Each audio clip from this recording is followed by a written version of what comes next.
So, there you stand with your misconceptions and a misled perception of who I am, listening to gossip and dysfunctional lies, judging my lifestyle like a dangerous infection, maddening your daughter despite all your tries, as if I threaten her very life. A serious illness caught just in time. Like self-esteem means nothing, no mind. Just lock her up and disinfect her, bind her wrists for another lecture. Right, here you are with this preconception about which direction your daughter should take, all the while forgetting the mental afflictions it would have on her fate, and off you go, always concerning yourself with presentation rather than showering her beauty and adoration, praising the child with love and affection, just the simple intention of a positive mental state, the gift of sight so she can see her glowing reflection and be proud of her traits. Right.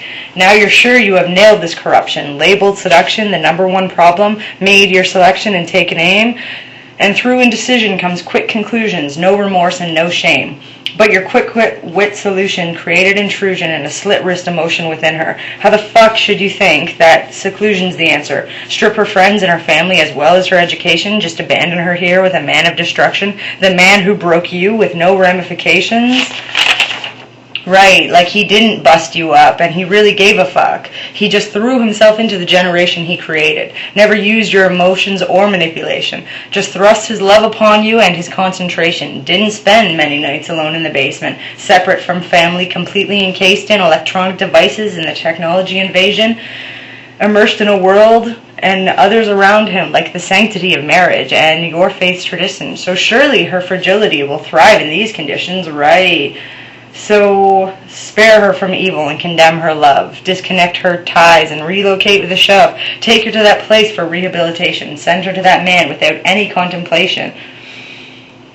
Fearful of the answers, asking all the wrong questions, looking at the dark in each one of life lessons. Only see the sin within the purest confessions, scared to only step into the latest millennium, where people love for love, and not the restrictions people impress upon them. Right, but instead you push her on, send her raging on her own alone to a man that you despise, who has shattered your home.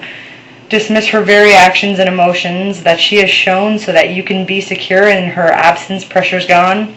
Spread your commonplace cliches that all parents tend to say. It's her influence, it's a phase.